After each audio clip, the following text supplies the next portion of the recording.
अच्छा गाइस, ये हमारा दूसरे हफ्ते का दूसरा लेक्चर है। आज हम शुरू करते हैं। इस उम्मीद है कि आपने जो पुराना काम वो साथ साथ कर रहे होंगे और ताकि एक तसलसल बना रहे और जो नए काम समझने में मुश्किल ना हो। ये हमारा डिस्क्लेमर है। डिस्क्लेमर के बाद हम देखते हैं कि कौन कौन से आर्टिकल हमने करने हैं। दो तो मियरली एप्लीकेशन ही हैं और एक जो है आखिरी वो है इलेक्ट्रिक पोटेंशियल है। और ऊपर वाली जो है दोनों ये गॉसेस लॉ की जो रिमेनिंग टू एप्लीकेशंस हैं ये वो थी। अच्छा, ये हम शुरू करते हैं फिर आज का काम। ये है electric field intensity due to an infinite sheet of charge. अब आप यहाँ पे राइट साइड पे देख रहे हैं कि हमारे पास एक इन्फिनिट शीट है चार्ज की। इसकी वजह से जो हम देखना चाह रहे हैं कि कितना इलेक्ट्रिक फील्ड की वैल्यू है। तो यहाँ पे हम इलेक्ट्रिक फील्ड एक ऐसी कंसिडर कर रहे हैं जो कि चार्ज यूनिफॉर्म डिस्ट्रीब्यूशन रखती है अपने पर। यूनिफॉर्म डिस्ट्रीब्यूशन है, उसकी डेंसिटी जो है वो सिग्मा है। ये डेंसिटी कौन सी है? Surface charge density. सिग्मा जो है it is equal to Q by A. It is surface charge density. On top पे टिपिकली सरफेस चार्ज डेंसिटीज के लिए सिग्मा ही का सिंबल इस्तेमाल होता है, जैसे स्मॉल सिग्मा। अच्छा, एक बात हो गई। दूसरी इंपॉर्टेंट बात है कि ये शीट जो है हम इसको इन्फिनिट कंसिडर कर रहे हैं। क्यों? ताकि आपको फ्रिंजिंग या जो नॉन यूनिफॉर्म फील्ड्स का जिक्र ना करना पड़े। फ्रिंजिंग फील्ड अगर आपको याद हो तो हमने देखी थी दो पैरेलल प्लेट के सिस्टम में, जब हमने डिस्कस की थी रिप्रेजेंटेशन ऑफ इलेक्ट्रिक फील्ड। तो फ्रिंजिंग फील्ड जो है क्योंकि नॉन यूनिफॉर्म होती है, लाइन्स की डेंसिटी मुख्तलिफ एरियाज में मुख्तलिफ होती है। इसका मतलब है कि इलेक्ट्रिक फील्ड जो है वो यहाँ पे यूनिफॉर्म नहीं होती है। तो यहाँ पे जो है वो हमारा जॉब क्या है कि पॉइंट पी है अंदाज़न इस जगह पे। पॉइंट पी जो है वो उसके पर हम चाह रहे हैं कि इलेक्ट्रिक फील्ड की वैल्यू मालूम करें। अच्छा, तो इस मकसद के लिए आपको पता है गॉस लॉ के हर प्रॉब्लम में हमको एक गॉसियन सरफेस बनानी होती है। यहाँ पे जो गॉसियन सरफेस है it is in the form of cylinder. ये सिलेंडर जो है it is passing through the sheet, जैसे कि यहाँ पे राइट साइड पे फिगर में दिखाया हुआ है। ये सिलेंडर जो है ये पास कर रहा है शीट में से। इमेजिनरी सिलेंडर है, लेकिन इसका राइट हैंड फेस पे जो है हमारे पास है पॉइंट पी। ये वो पॉइंट है जिसके ऊपर हमने इलेक्ट्रिक फील्ड की इंटेंसिटी मालूम करनी है। अच्छा, और सिलेंडर जो है शीट के जितना राइट साइड पे है उतना ही जो है लेफ्ट साइड पे भी एक्सटेंड हो रहा है। जो क्रॉस सेक्शनल एरिया है सिलेंडर का इट इज़ ए। और आपको पता है एरिया वेक्टर जो है वो पॉइंट करता है आउटवर्ड। तो यहाँ पे एरिया जो है नज़र आ रहा है हमें कि वो इट इज़ पॉइंटिंग आउटवर्ड। अच्छा, तो ये इसी तरह से लेफ्ट हैंड स्पेस पे जो एरिया है वो एरिया जो है वो भी पॉइंट कर रहा है लेफ्ट साइड पे। और ये जो कर्व सरफेस है इसका एरिया जैसा कि यहाँ पे दिखाया हुआ है, कर्व सरफेस जो है उसका हर पॉइंट पे area vector is pointing radially outward, और यानी कि पैरेलल होगा शीट के। इलेक्ट्रिक फील्ड जो है लेकिन वो सारी की सारी किस तरह से है? It is parallel to the curve surface of the cylinder, parallel to the surface of cylinder on both sides. और तो इसका मतलब क्या है कि electric field vector either ends के लिए, दोनों साइड्स के लिए it is parallel to the area vector. और ये जो कर्व सरफेस सारी नज़र आ रही है उसके लिए हर जगह पे इलेक्ट्रिक फील्ड वेक्टर और एरिया वेक्टर जो हैं दे वुड बी परपेंडिकुलर। क्यों? इलेक्ट्रिक फील्ड जो है वो तो सिलेंडर के पैरेलल है, और एरिया वेक्टर जो है सिलेंडर के लिए हर जगह पे it is at right angles to the curve part of the cylinder. ये जैसे यहाँ पे लिखा हुआ है, ई और ए जो है वो कर्व सरफेस के लिए एक दूसरे से राइट एंगल के ऊपर है। तो लिहाजा फ्लक्स जो है वो कितना होना चाहिए? पता है जब कोई वेक्टर किसी सरफेस के पैरेलल होता है तो या वेक्टर में और एरिया के दरमियान एंगल 90 का होता है तो फिर फ्लक्स जो है वहाँ से ज़ीरो होता है। इसका मतलब है कि कर्व सरफेस जो है, कर्व सरफेस के अंदर से कंट्रीब्यूशन फ्लक्स की ज़ीरो होगी। कोई भी अगर कंट्रीब्यूशन है सिलेंडर में से तो वो आइदर एंड से, दोनों किनारों से आ रही है। अच्छा जी, तो आगे चलते हैं, देखते हैं क्या आगे। चलो, अब नेट इलेक्ट्रिक फील्ड जो है वो यानी कि अगर हम डेफिनेशन अप्लाई करें इलेक्ट्रिक फील्ड की, अगर आपको याद हो it is E dot A, definition apply करें तो क्या पता चलेगा कि भाई सिलेंडर के 3 पार्ट्स हैं, एक है उसका लेफ्ट हैंड फेस, एक है उसका राइट हैंड फेस, और एक है उसका सारे का सारा कर्व पार्ट, कर्व्ड हिस्सा। तो लेफ्ट हैंड फेस में और राइट हैंड फेस में इलेक्ट्रिक फील्ड वेक्टर और एरिया वेक्टर दोनों बाहर की तरफ पॉइंट कर रहे हैं। तो इस वजह से इसका मतलब है कि दोनों पैरेलल हैं और एंगल उनके दरमियान में 0 का है। जबकि कर्व पार्ट के लिए जैसे हमने पिछली स्लाइड में डिस्कस किया, एंगल जो है इट इज़ 90 डिग्री।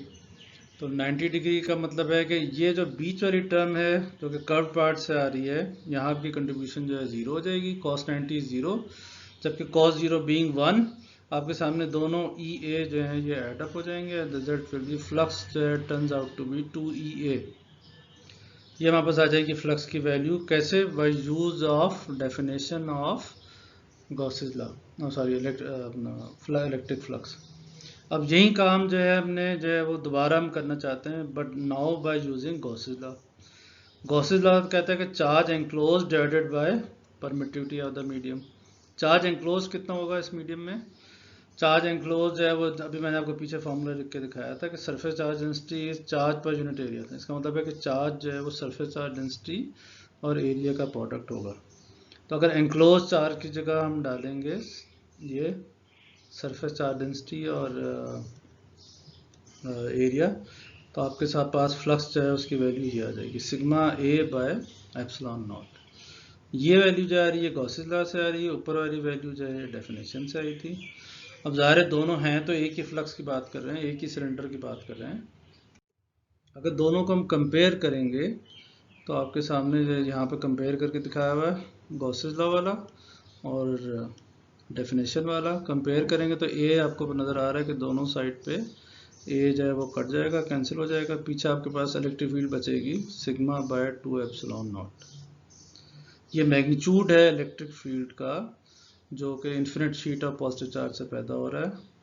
इसमें यानी फैक्टर क्या है, सरफेस चार्ज डेंसिटी है और मीडियम है, दो फैक्टर्स पे डिपेंड कर रहा है। लेकिन अब आप एक मज़े की बात देखें कि यहाँ पे कहीं आपको आर नज़र नहीं आ रहा, यहाँ पे कहीं भी आर नज़र नहीं आ रहा। आर ना होने का क्या मतलब है कि शीट से फासले से फ़र्क नहीं पड़ता, पढ़ना भी नहीं चाहिए, इसलिए कि आपने गौर किया कि सारी इलेक्ट्रिक फील्ड जो है वो पैरेलल है। पैरेलल है इसका मतलब है ये फील्ड ना कन्वर्ज कर रही ना डाइवर्ज कर रही है। कन्वर्ज कर रही होती तो फासले के साथ इलेक्ट्रिक फील्ड स्ट्रांग होती, डाइवर्ज कर रही होती तो फासले के साथ कमज़ोर हो जाती। लेकिन पैरेलल शीट जो है इन्फिनिट शीट की फील्ड क्योंकि पैरेलल है, पैरेलल होने की वजह से ये ना कन्वर्जेंस है इसमें ना डाइवर्जेंस है। इसका मतलब है कि it should remain same, it should not very with distance.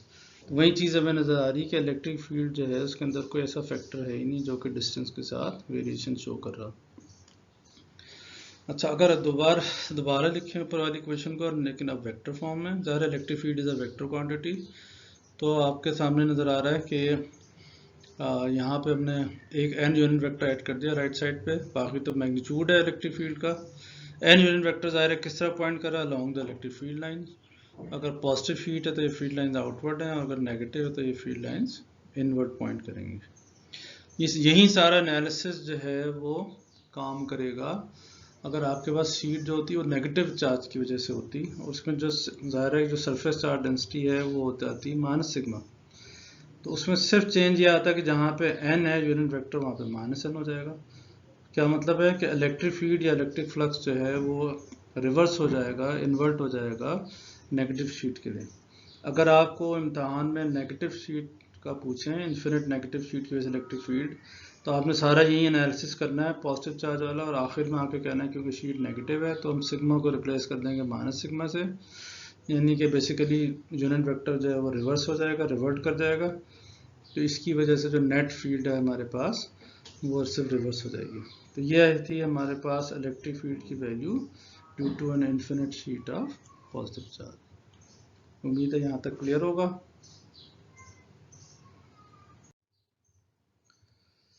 अच्छा जी, आगे चलते हैं। तो ये हमारे पास है अगली एप्लीकेशन है electric field intensity between two oppositely charge infinite sheets.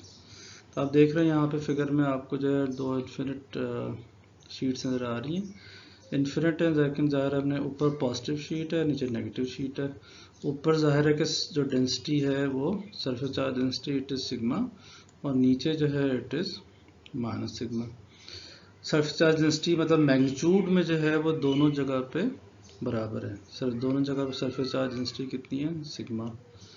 अच्छा, और आप ये देखें कि पैरेलल शीट्स हैं, ऑपोजिटली चार्ज हैं, तो इनके दरमियान में जो है अगर हम जो इन्फिनिट होने की वजह से फ्रिंजिंग फील्ड को अगर अवॉइड करें तो आपके पास जो है सिर्फ पैरेलल ये यूनिफॉर्म फील्ड जो है वो बच रही, तो वही यूनिफॉर्म फील्ड जो है वो इस फिगर के अंदर शो की हुई है।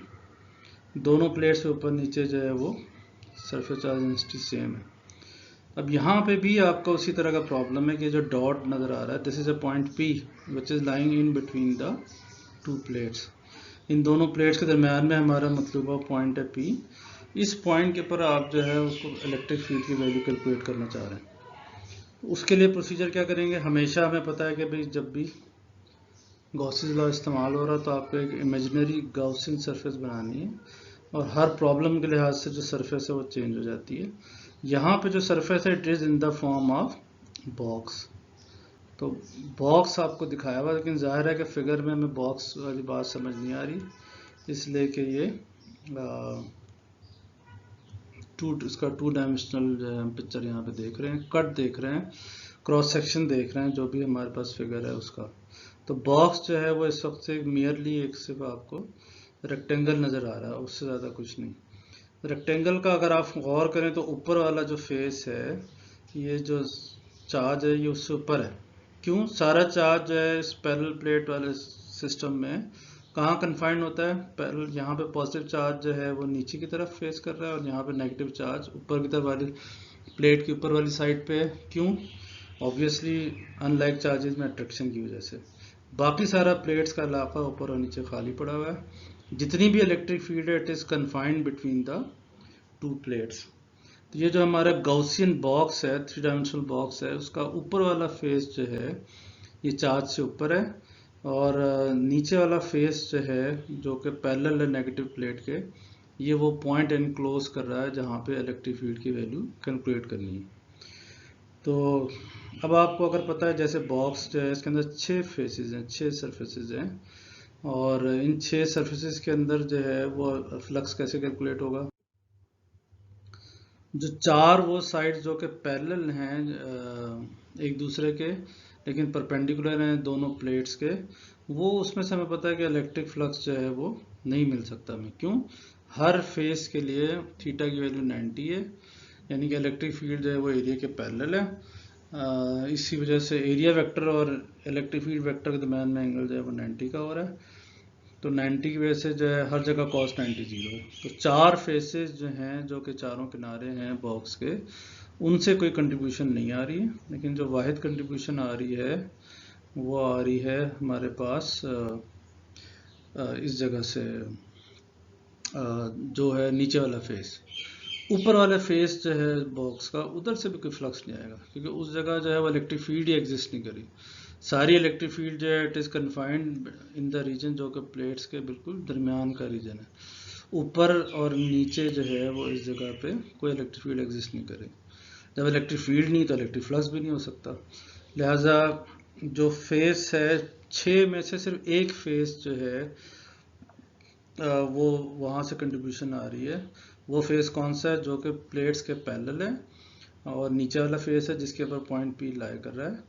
तो इस फेस के ऊपर जो है अगर हम यहाँ से फ्लक्स कैलकुलेट करेंगे तो फिगर से जैसे समझ आ रहा था कि यहाँ पे इलेक्ट्रिक फील्ड जो है वो तो प्लेट्स के दरमियान परपेंडिकुलर दो प्लेट्स है, और एरिया वेक्टर और इलेक्ट्रिक फील्ड वेक्टर के दरमियान एंगल जो है वो इट वुड बी 0, cos 0 जो हमें पता है कि 1 होता है।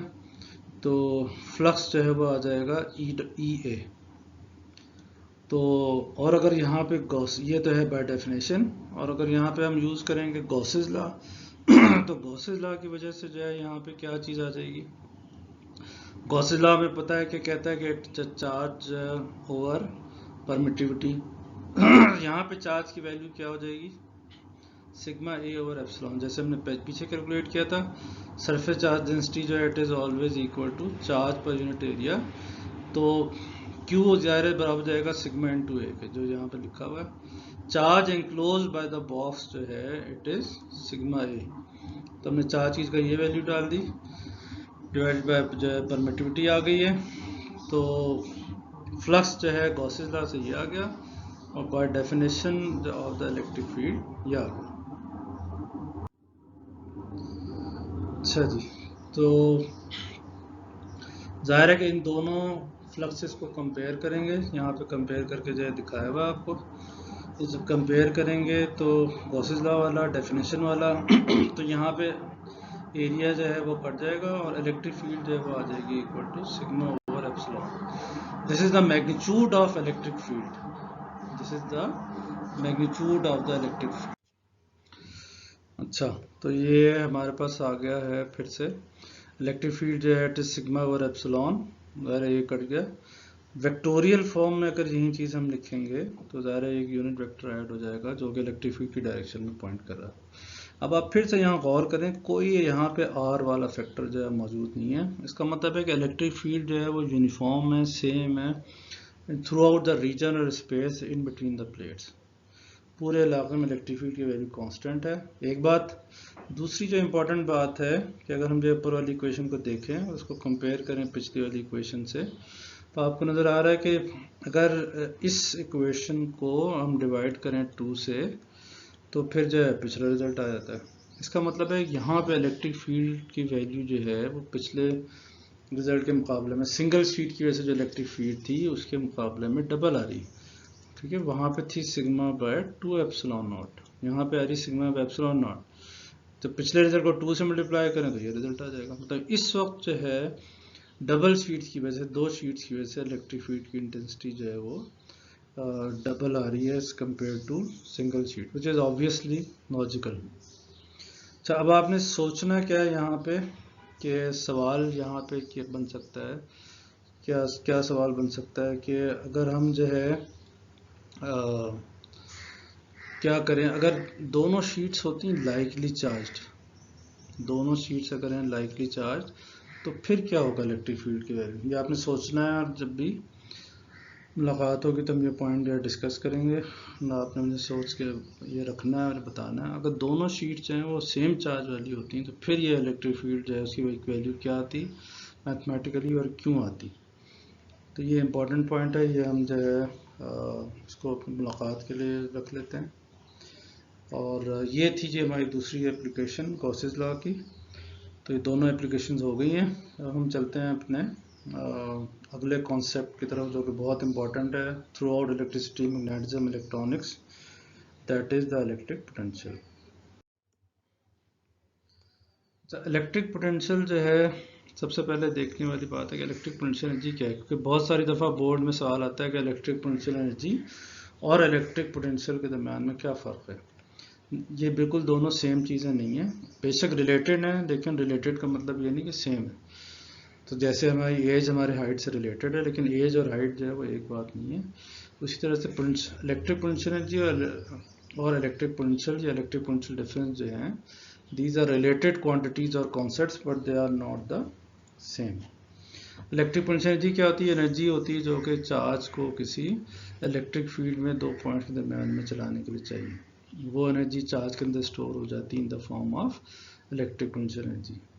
जबकि इलेक्ट्रिक पोटेंशियल क्या होता है? It is the difference in potential energy जो कि ऊपर डिस्कस की पर unit charge between the 2 location in any electric field.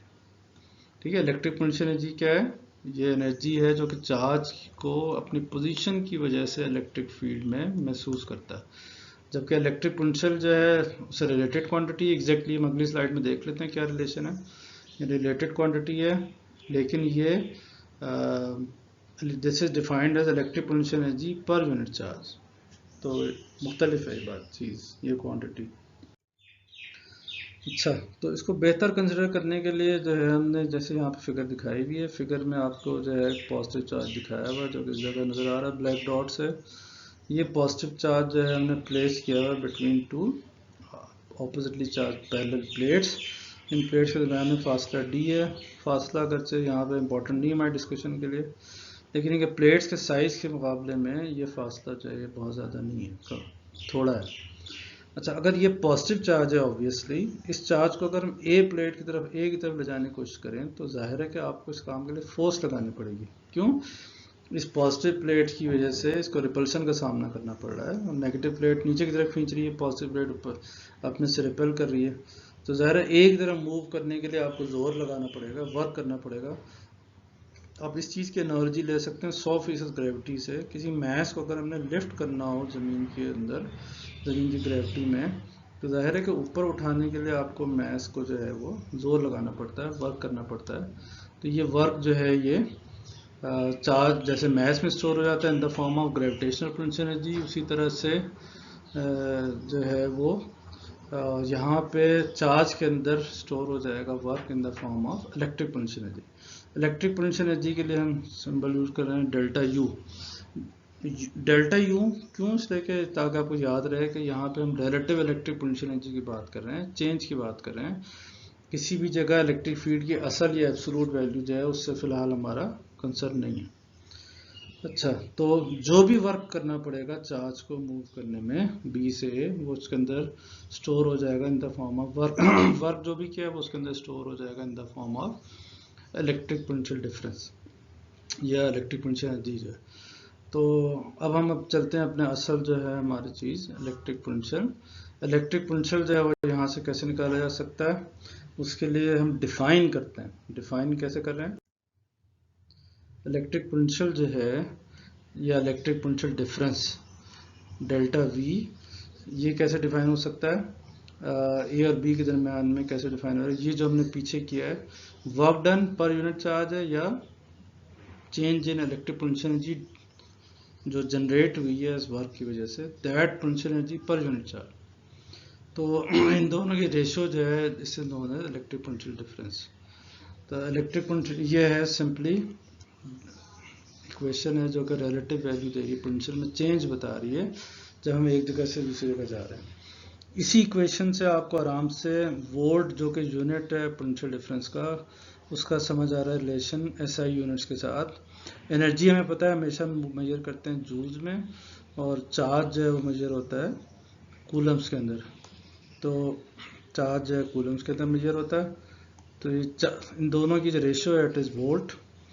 कैसे वोल्ट को डिफाइन कर सकते हैं? अगर एक कूलम चार्ज जो है उसको किसी भी इलेक्ट्रिक फील्ड में मूव करने के लिए आपको 1 जूल काम करना पड़े, तो उन दोनों पॉइंट्स के दरमियान में जो पोटेंशियल डिफरेंस है it is said to be 1 volt. Obviously इसके बहुत सारे मल्टीपल हो सकते हैं, वो कोई इंपॉर्टेंट बात नहीं है। हमारे 9th का हमारे पास कॉन्सेप्ट है। तो ये जो है हमारे पास डेफिनेशन है वोल्टेज की। ये आपको जैसे डेल्टा से भी समझ आना चाहिए कि ये किसको रिफ्लेक्ट कर रही है, कि ये पोटेंशियल एनर्जी जो है या इलेक्ट्रिक पोटेंशियल डिफरेंस जो है ये रिलेटिव है। ये डिपेंड कर रहा है कौन से 2 पॉइंट जो हैं इलेक्ट्रिक फील्ड में उनके दरमियान बात हो रही है। अगर किसी और 2 पॉइंट्स के दरमियान बात करेंगे तो वो इलेक्ट्रिक पोटेंशियल डिफरेंस चेंज हो जाएगा। तो ये यानी कि जाहिर है कि हम एब्सोल्यूट पोटेंशियल की बात नहीं कर रहे हैं, लेकिन ये कि जितना आगे हमारा काम है इलेक्ट्रिक सर्किट्स का सोल्यूशन है उसमें, तो उसके में electric potential difference is more important quantity as compare to electric potential absolute potential. ये थे जी हमारे आज के तीनों आर्टिकल। उम्मीद है समझ आ गए होंगे। आप बुक से भी एक दफ़ा पढ़ लें, उसके बाद दोबारा से लेक्चर देख लें, उम्मीद है क्लियर हो जाएगा। सिंपल है लेकिन इंपॉर्टेंट कॉन्सेप्ट है। इलेक्ट्रिक पोटेंशियल जो है, एप्लीकेशन जो है गॉसेस लॉ की तीनों इंपॉर्टेंट है, गॉसेस लॉ की डेरिवेशन इंपॉर्टेंट है। ये सब चीज़ें आपको जो है वो लर्न करनी है। अच्छा, अब जो रिलेटेड हैं MCQs, जो अभी हमने जो कुछ पीछे पढ़ा है उससे सिर्फ 2 ही MCQ रिलेट कर रहे हैं, 3rd और 4th ये आपने करना है। क्वेश्चन 4 जो है वो कॉम्प्रिहेंसिव क्वेश्चन है, यह आपने करना है, लिखना है। प्रॉब्लम 3 हो सकते हैं जो कि इलेक्ट्रिक पोटेंशियल पे बेस कर रहे हैं, वो हैं प्रॉब्लम 5, 6 और 7। तो उम्मीद है कि ये आप जो है काम साथ साथ करेंगे ताकि आप फिज़िक्स में जो है आपकी जो है तैयार रहे। थैंक यू, अल्लाह हाफिज़।